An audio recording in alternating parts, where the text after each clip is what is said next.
Tu as jeté Maria comme un déchet. Mais les déchets, ça finit à la poubelle. Un mari arrogant a abandonné sa femme, avec 5 enfants, dans une plantation de café à l'abandon. Sèche, désertée, oubliée. Pourtant, la force de cette femme, même le diable ne l'a jamais vue. Le soleil brûlait la terre rouge, la poussière recouvrait tout. Maria se tenait là, au milieu de ce silence mort. Ses mains étaient pleines de callosité, son visage portait les entailles des années. Elle avait 5 enfants, pieds nus, tremblants de faim. Son mari, le colonel Sapido, était l'homme le plus riche et le plus cruel de cette région. Il sentait le vin et le parfum bon marché, et il la regardait avec mépris, comme on regarde un vieux chiffon. « Ramasse tes affaires et dégage !» hurla-t-il en jetant ses vêtements dans la boue. Maria retint ses larmes, serra le plus petit contre elle. « Où veux-tu que j'aille avec eux? Nous n'avons rien. » L'homme ricana. « C'est ton problème. J'ai une nouvelle femme, pas comme toi, ce tas de ferraille. » Les ouvriers baissèrent les yeux en silence. Elle fut humiliée devant tout le monde. « D'accord, je pars. Au moins,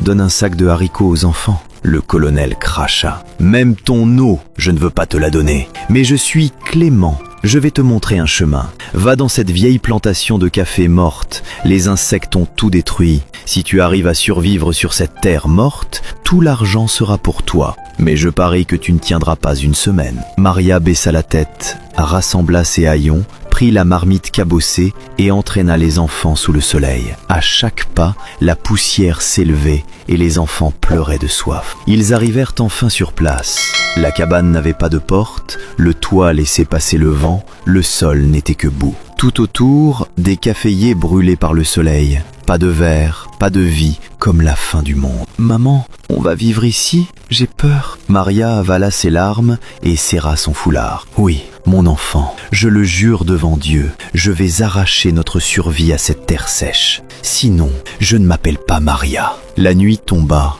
Le vent hurlait à travers les trous de la cabane. Pendant ce temps, le colonel Sapido dormait sous des draps de soie en souriant de satisfaction. Il ne savait pas que, le lendemain matin, Maria allait creuser sur cette terre morte et trouver quelque chose d'enfoui, quelque chose qui changerait leur destin à jamais. Tu veux savoir ce qu'elle a découvert? Laisse un commentaire. Partie 2. Un mari arrogant a abandonné sa femme, avec 5 enfants, dans une plantation de café abandonnée. Avant l'aube, Maria s'est glissée derrière la cabane, cherchant un coin où la terre serait moins dure pour allumer le feu. Mais, dans un angle, le sol brillait d'avoir été trop piétiné, comme si quelqu'un l'avait déjà retourné. Elle s'est agenouillée et a commencé à gratter doucement avec ses mains. À ses oreilles, il n'y avait que sa propre respiration et les sanglots étouffés de son plus jeune fils. « Maman, tu cherches quoi? Quelque chose qui puisse nous sauver, mon enfant. » Soudain, le bout de ses doigts a heurté une boîte en fer rouillée, enveloppée dans un tissu épais. Maria a soulevé le couvercle lentement. À l'intérieur, une poignée de graines brun foncé et à côté, une feuille pliée. La première ligne a tendu son visage et sa voix est sortie comme serrée dans sa gorge. « Si tu es arrivé jusqu'ici, c'est qu'il t'a envoyé au même endroit, là où il a déjà voulu me faire taire. » Sur la feuille, il y avait un croquis sommaire du terrain, avec une croix près d'un arbre tordu. Elle a emmené les enfants, a ramassé dans un coin une vieille houe presque sans manche et a attaqué la terre dure, coup après coup, jusqu'à ce qu'un dong sourd retentisse, que le sol s'affaisse et qu'un mince filet d'eau apparaisse, faible d'abord, puis régulier. L'aîné a écarquillé les yeux. « Maman, c'est de l'eau, pour de vrai !» Elle a sorti un bol cabossé pour recueillir le filet et a fait boire les enfants à petites gorgées, avec précaution, comme si l'eau était un remède. Elle a essuyé la bouche du plus petit du pouce et a murmuré « Aujourd'hui, on ne s'évanouira pas de soif. Demain, on commencera à planter. » Au crépuscule, un ouvrier de passage a vu la boue humide et une trace de petits pas près de la flaque. Il est reparti en courant vers le domaine. « Monsieur Sapido, il y a de l'eau dans la plantation de café asséchée. » Sapido n'y a pas cru. Il a ricané. « Tu mens, ou tu es devenu fou. » Pourtant, la nuit venue, il a débarqué dans la plantation avec 2 hommes, le regard comme s'il mesurait déjà un butin. « Je t'ai envoyé ici pour que tu disparaisses, pas pour que tu fasses du bruit. » Maria s'est placée devant ses enfants. « Je n'ai rien fait, j'ai seulement creusé. » Il a aperçu le papier dans sa main et a tenté de l'arracher. Elle l'a repoussé d'un geste. « Ne me touche pas. » Sapido a baissé la voix. « Donne-le-moi. » Maria a levé la feuille.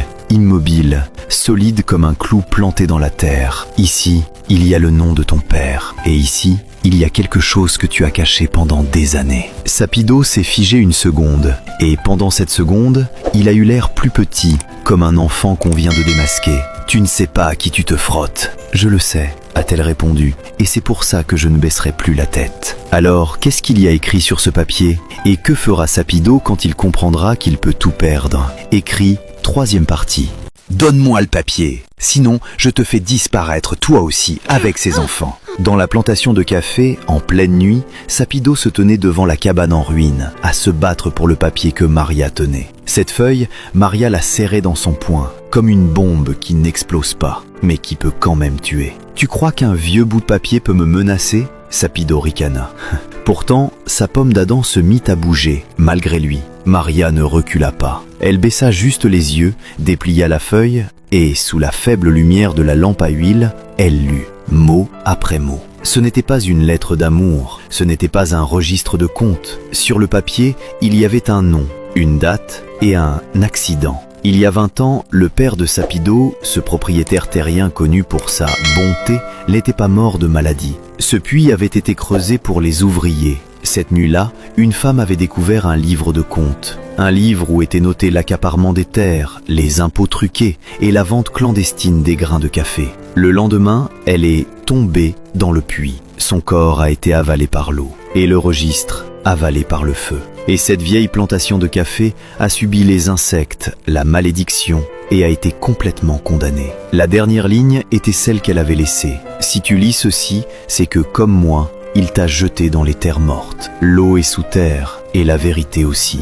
Le visage de Sapido blanchit. Ce n'était pas de la colère, c'était une peur d'être mise à nu. « Qu'est-ce que tu veux ?» Sa voix descendit, comme s'il avait peur de réveiller quelque chose. Maria replia la feuille, sans rugir, sans pleurer. Elle dit seulement une phrase. « Je veux une issue, et je veux que toi, pour toujours, tu arrêtes de jeter les femmes et les enfants comme des déchets. » Les enfants se tenaient derrière elle. 5 paires d'yeux brillaient dans l'obscurité, comme un feu qu'on vient d'allumer. Sapido resta silencieux longtemps. Au loin, on entendit un oiseau de nuit. Le vent fit bouger les branches sèches des caféiers. Un froissement chuchoté, ras du sol. « Ce puits, finit-il par dire, il est à toi. Cette terre, il serra les dents, je vais la faire réenregistrer. Tu n'as pas le droit de partir, et tu n'as pas le droit de remettre ce papier à qui que ce soit. » Maria hocha la tête. Elle savait que ce n'était pas de la bonté, c'était un marché. Mais elle venait de gagner le premier pas. Quand Sapido se retourna pour partir, ses pas étaient plus lourds qu'à l'aller.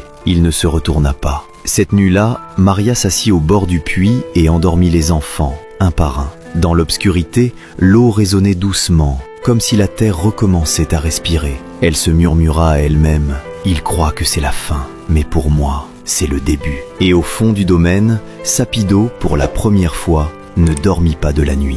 Il comprit enfin. Cette friche qu'il avait abandonnée était en train de faire pousser quelque chose qu'il ne pourrait plus jamais étouffer. L'aube blanchissait à peine.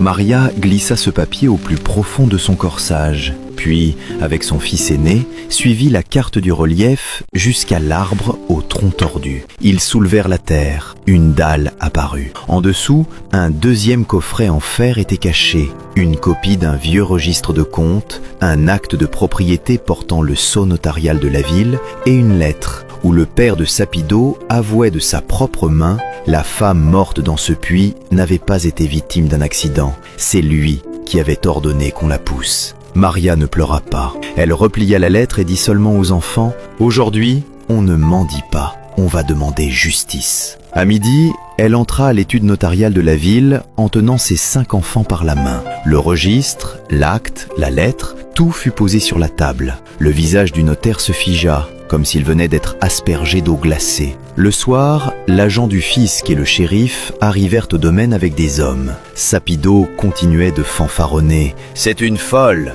Le shérif lui tendit le mandat d'arrêt sous les yeux. « Folle ou pas, tu iras t'expliquer en prison. » Sapido se tourna vers Maria, le regard prêt à mordre. « Tu avais promis de ne pas remettre ce papier. » Maria lui répondit « J'ai promis de ne pas le vendre à quelqu'un d'autre. Je n'ai jamais promis d'enterrer la vérité pour toi. » Le jour du procès, Sapido parut pour la première fois rapetissé d'un coup. Quand le verdict tomba, il entendit quelqu'un crier dehors « Le vieux caféier avait fait des bourgeons !» Il ferma les yeux, comme s'il comprenait enfin. La peur ne venait pas de ce papier, mais d'une femme qui ne baissait plus la tête. Quelques mois plus tard, les graines noir-brun se fendirent dans la terre humide et de jeunes pousses vert tendre sortirent rang après rang. Les enfants eurent des chaussures aux pieds et de la soupe chaude dans la marmite. Maria se tint au bord du puits, écouta l'eau murmurer doucement et dit à voix basse « Il m'a jeté comme un déchet, mais de cette terre morte, c'est une issue qui a poussé. »